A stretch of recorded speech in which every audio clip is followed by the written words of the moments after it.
This is a story that seems simple, but hides a secret that few can discover. Can you find the hidden keyword in it? Comment your answer, subscribe, and prepare for more stories full of enigmas. Bella Harrington lived on top of the world, literally. Her penthouse in Seattle, overlooking Puget Sound, was a monument of glass and steel that screamed the fortune left by her father, a software mogul. At 28, Bella inherited not only the wealth, but a subtle arrogance, the belief that any problem could be solved with the right number of zeros. And the biggest problem, her mother, Eleanor, demanded the biggest check. Eleanor, the elegant and vibrant matriarch, was a prisoner in her own body, a victim of a progressive neurological condition. The diagnosis, issued 2 years prior by Dr. Vivian Holloway, a Yale neurologist and family friend, was devastating Huntington's disease. Since then, Bella spared no expense. Every new experimental treatment announced in Boston or San Diego, every international consultant who charged $50,000 for a 2-hour visit, Bella paid without hesitation. The mansion had become a high-tech medical center. A team of nurses on call, state-of-the-art monitoring machines, and vials of experimental medication that cost the price of a luxury car per dose. Bella clung to these expenses like a life raft, convinced that money was the only variable between the disease and the cure. "We're going to beat this, Mom," she whispered to Eleanor, whose response was an increasingly vacant gaze. The estate, once vast, began to hemorrhage funds. Friends tried to warn her about Dr. Holloway, but Bella blindly trusted the medical elite. Amidst this expensive chaos, there was only one figure of contrast: Sarah Jenkins, the caregiver. Sarah, in her early 40s, was the opposite of everything in Bella's life. She wore simple cotton clothes, spoke with a disarming calm, and did not seem impressed by the view or the bank account. She didn't use technical jargon, just a routine of basic care, always with firm and gentle hands. While Bella discussed fees with Dr. Holloway, Sarah was in the room, softly singing old melodies and massaging Eleanor's feet. Bella tolerated her, saw her as a necessary evil, someone who performed the non-medical tasks, but suspicion simmered beneath the surface. Why wasn't this woman more impressed by the best medicine in the world? Bella was losing the war against the disease, and worse, the money was running out. Her arrogance prevented her from seeing the obvious. Despite all the millions, Eleanor was not improving. In fact, she seemed to respond more to Sarah's simple touch than to any high-cost injection. One night, after receiving the latest $150,000 bill for a new genetic treatment, Bella turned to Sarah and asked, her voice laden with venom, "Do you really think all of this is helping, Sarah? Because, frankly, it looks like my money is going down the drain." Sarah looked at Bella, not with anger but with deep sadness, and replied with a single enigmatic sentence. Sarah's response hit Bella like a slap. The heiress was accustomed to being feared or flattered, not receiving parables from an employee. The phrase, "the drain only exists for those who try to force the river to run uphill," hammered in Bella's head. To her, it meant Sarah was criticizing her efforts, and worse, her money. Bella's moral conflict deepened. On one side, Dr. Holloway, an elite doctor who validated her faith in the power of money. On the other, Sarah, the caregiver, whose presence radiated a calm that seemed to contradict the urgency of Eleanor's illness. Bella then made a decision that would lead her directly to the truth. She would hire a private detective from a discreet agency in Tacoma to investigate Sarah Jenkins. Her millions might not buy the cure, but they would certainly buy information. Within 48 hours, the report arrived. Sarah Jenkins was a false name. Her real name was Susan Miller. And her true past was dramatic. Susan was a highly respected physical therapist in Providence, Rhode Island, specializing in neurological rehabilitation.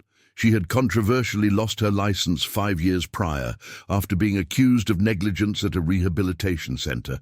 The case was quickly closed, and Susan's reputation was destroyed. The detective's report contained a crucial note. The technical opinion that sealed the loss of Susan's license had been signed by a high-ranking figure in the medical field. Bella picked up the phone and called Dr. Vivian Holloway, who was at a conference in Chicago. "Vivian," Bella began, her voice tense, "I need to know who signed the opinion against physical therapist Susan Miller, who lost her license in Rhode Island 5 years ago." Dr. Holloway hesitated, an unusual silence for the always eloquent doctor, and then replied with calculated coolness, "Bella, I was involved in the commission. She was a threat to our protocols." Why the question? Bella's world reeled. The caregiver she despised was the same professional her trusted doctor had destroyed. Coincidence? Vengeance? Bella's mind, accustomed to complex mergers and acquisition schemes, began connecting the dots. She didn't fire Sarah. Instead, she installed a sophisticated hidden surveillance camera system throughout Eleanor's suite. She needed to know what Sarah was really doing. Bella's vengeance, which was to expose Sarah, was about to become a revelation about herself. That night, Sarah was tending to Eleanor. Bella turned on the live stream on her laptop, ready to capture proof that the maid was untrustworthy. What Bella saw, however, made her gasp. Sarah was sitting on the floor in front of Eleanor. She wasn't singing or massaging. She had an object that looked completely out of place in the high-tech mansion, an old children's storybook with a faded linen cover. Sarah opened the book, a gift from Eleanor's childhood, and began to read softly. The hare ran, the beaver gnawed, but the wisest waited, and for the first time in months, Eleanor's hand, which barely moved, slightly squeezed the blanket. Bella Harrington, the technology empire heiress, was mesmerized by her computer screen. The image of Sarah reading the old book to Eleanor was the antithesis of all her expensive treatments. The moral conflict peaked. Elite science that cost millions couldn't achieve a handshake, but an old fairy tale could. In the following days, Bella binge-watched the security footage. She was looking for negligence, but only found care. While the specialized nurse administered the weekly $20,000 injection, Eleanor was rigid and distressed. But when Sarah, the disgraced former physical therapist, entered the room, the atmosphere changed. Sarah wasn't doing anything scientific in the way Bella understood. She arranged the pillows with ritualistic precision. She warmed the socks before putting them on. She talked to Eleanor about the weather outside, about the flowers in the garden, as if speaking to a perfectly healthy friend. And most shockingly, she ignored the expensive sensory stimulation protocols Bella had paid for. One afternoon, Dr. Holloway paid a visit. She arrived in a Bentley, impeccable and arrogant. She criticized the room's very passive environment, recommending the addition of a new cerebral electrostimulation machine that cost $300,000. Bella was about to sign the authorization when she saw a recording from minutes earlier. Sarah was with Eleanor on the balcony, under the Seattle sun, something strictly forbidden by Dr. Holloway's protocol due to the risk of overstimulation. Sarah was performing simple, slow movements with Eleanor's arms, like a gentle dance exercise, repeating a phrase, up, down, slow, with intention. Eleanor smiled, a faint but real smile that Bella hadn't seen in a year. At that moment, Bella knew. The true cure was in the intention, not the price. Bella's suspicion, previously directed at Sarah, began to turn toward Vivian Holloway. The doctor seemed less concerned with Eleanor and more with maintaining the protocol and the flow of money. Why had Vivian ruined Sarah's career if Sarah's touch was the only thing producing results? The next day, Bella confronted Sarah, not with anger, but with a strange plea. "What are you doing?" My mother smiled.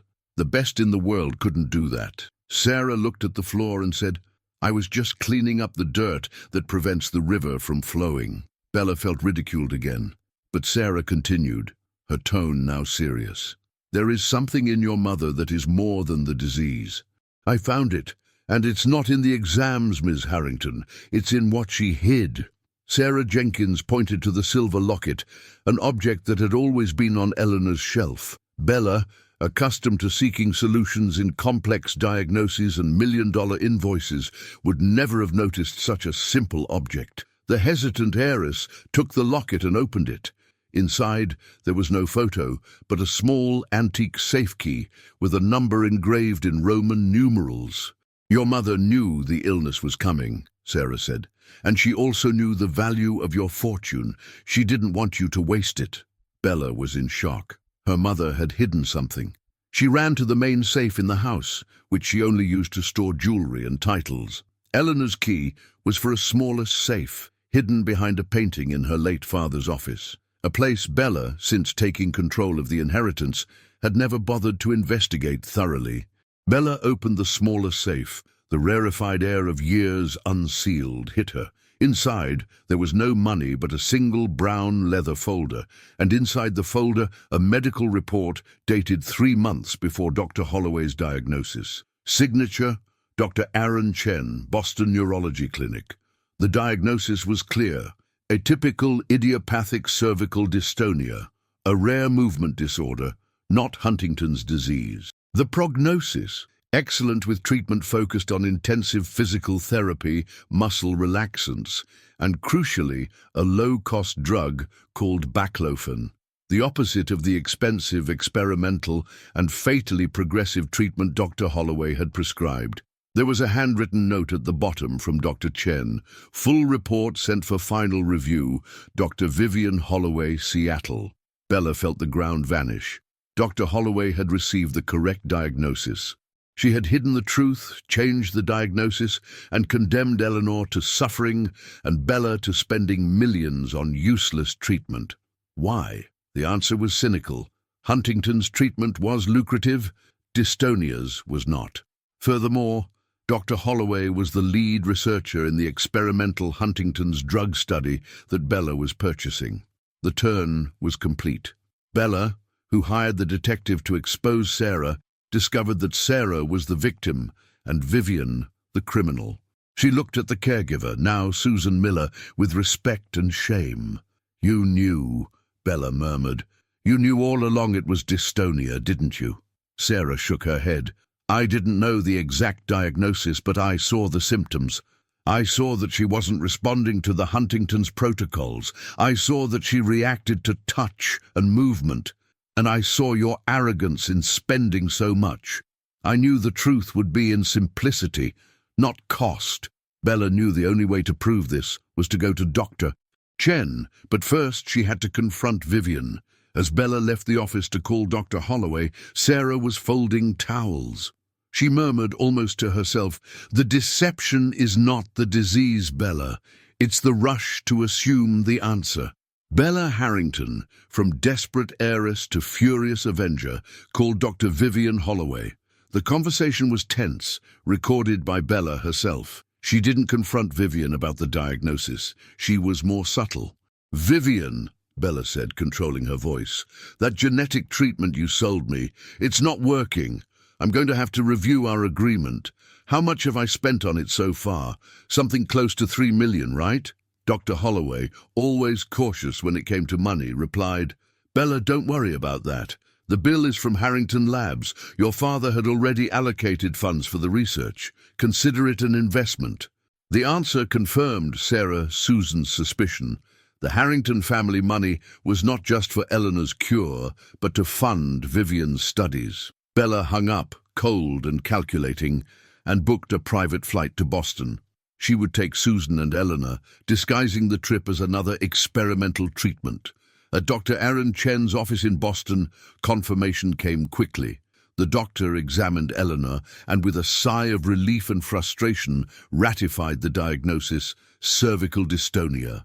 "I sent the full report and treatment protocol to Dr. Holloway. I considered her the fastest bridge to you. She never got back to me, and I was told the case was resolved." Dr. Chen looked at Bella with pity. "Your mother is suffering because of a lie, and her treatment would cost less than $500 a month without hospitalizations." While they were in Boston, Susan Miller, the former physical therapist, conducted her own investigation. She called her old contacts in Rhode Island and confirmed the link. The rehabilitation clinic where she was accused of negligence was being purchased at the time by a pharmaceutical holding company, and Dr. Vivian Holloway was on the board of shareholders for that holding. Susan had publicly questioned the clinic's medication protocols, which favored the holding's products. Vivian silenced her and ruined her career to protect the business. Bella and Susan returned to Seattle with the correct diagnosis, proof of the fraud, and an iron determination. The heiress realized that the real disease was not Eleanor's, but greed disguised as cutting-edge science. Dr. Holloway, feeling the net tighten, likely having monitored Bella's trip, preempted them. That night, the news exploded in the Seattle media. Millionaire heiress is victim of caregiver with questionable past. Pathologist warns of risk. The report, clearly planted by Vivian, exposed Susan Sarah's past and portrayed her as a predator who infiltrated the Harrington mansion to steal family secrets. The last paragraph of the news, however, contained a contradiction. The article claimed that Susan had been fired for incompetence, but in a footnote, the editor mentioned that the only simple care Eleanor received came from Susan. Vivian's greed led her to expose a subtle truth, attempting to discredit the only person who spoke the truth. Vivian Holloway's defamatory report had the opposite effect of what she intended. Bella, with Dr. Chen's truth and her mother's hidden report, used the attack as leverage. She called a press conference in the living room of her own Seattle mansion. Beside her was Susan Miller, now using her real name, the former physical therapist, calm and dignified. Bella, for the first time in her life, wasn't wearing designer clothes. She was in a simple outfit, but with the posture of a woman who had lost everything but her integrity. "I spent the last 2 years spending my family's fortune," Bella began, her voice choked, "trying to buy my mother Eleanor's cure. I trusted the elite, the arrogance of money. The price I paid was millions, but the real cost was my mother's suffering." She displayed Dr. Chen's original report, Vivian's false diagnosis, and the millions of dollars in invoices. She revealed the motive for the fraud, using Eleanor as a model patient for an experimental drug in which Vivian had a financial interest. Then she made the pivot. "The woman beside me, Susan Miller, is not an imposter. She is a physical therapist whose career was destroyed by Dr. Holloway for questioning the same protocols that nearly killed my mother. Her treatment for my mother's dystonia is simple: exercises, an inexpensive medication, and the most important gesture of all, presence." The scandal was overwhelming. The Washington Medical Board opened an immediate investigation into Vivian Holloway. Former patients of Dr. Holloway emerged, questioning their diagnoses. The public prosecutor's office began a fraud investigation.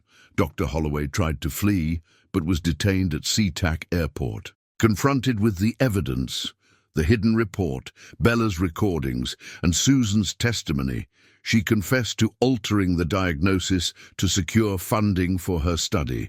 She lost her license and was prosecuted for medical fraud and document manipulation, facing years in prison. Susan Miller was completely exonerated. Her case was reopened, and Dr. Holloway's opinion was invalidated. The court restored her professional license and reputation. Bella Harrington, however, was financially ruined. The money spent on useless therapies and legal battles consumed almost the entire estate, but for the first time, she felt peace. That night, Eleanor was examined by Dr. Chen's team in Seattle. The new treatment was started. Susan administered the first dose of baclofen and began a rehabilitation exercise.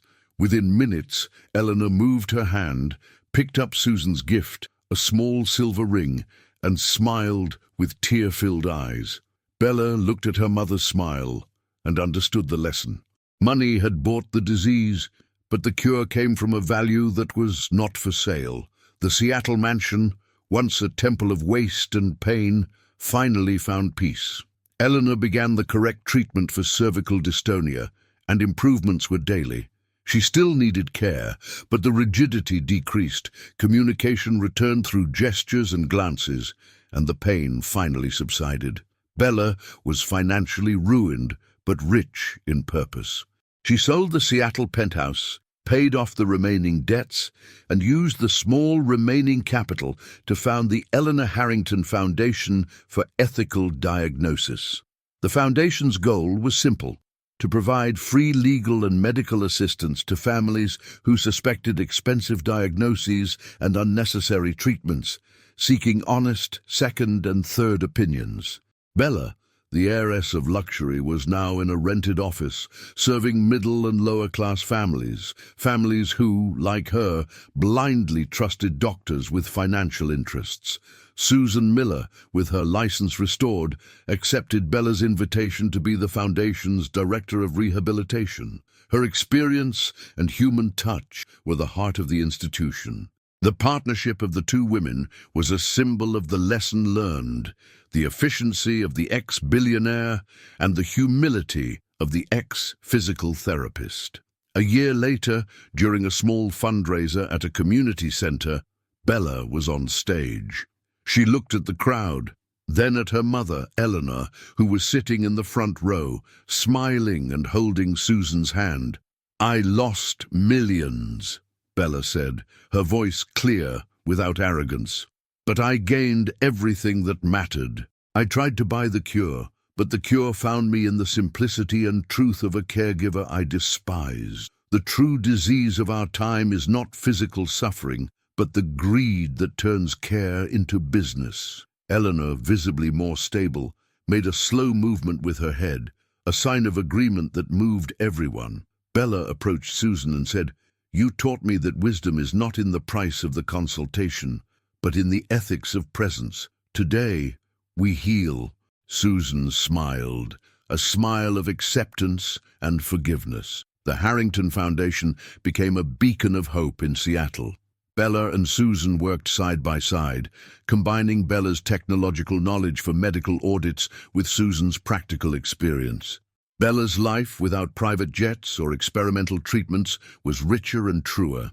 Eleanor, although not cured, lived with dignity and comfort. Every morning, Susan helped her with her exercises, and at the end, Eleanor always repeated a phrase from one of her favorite storybooks. Eleanor looked at Susan, then at Bella, and nodded in approval. Water always finds the lowest path, a whisper of peace and acceptance. Now tell me, did you manage to discover the keyword in this story? Secret keyword, path. Did you manage to discover the keyword? Leave your answer in the comments.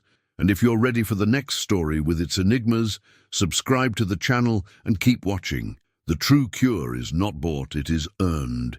Thank you for staying until the end.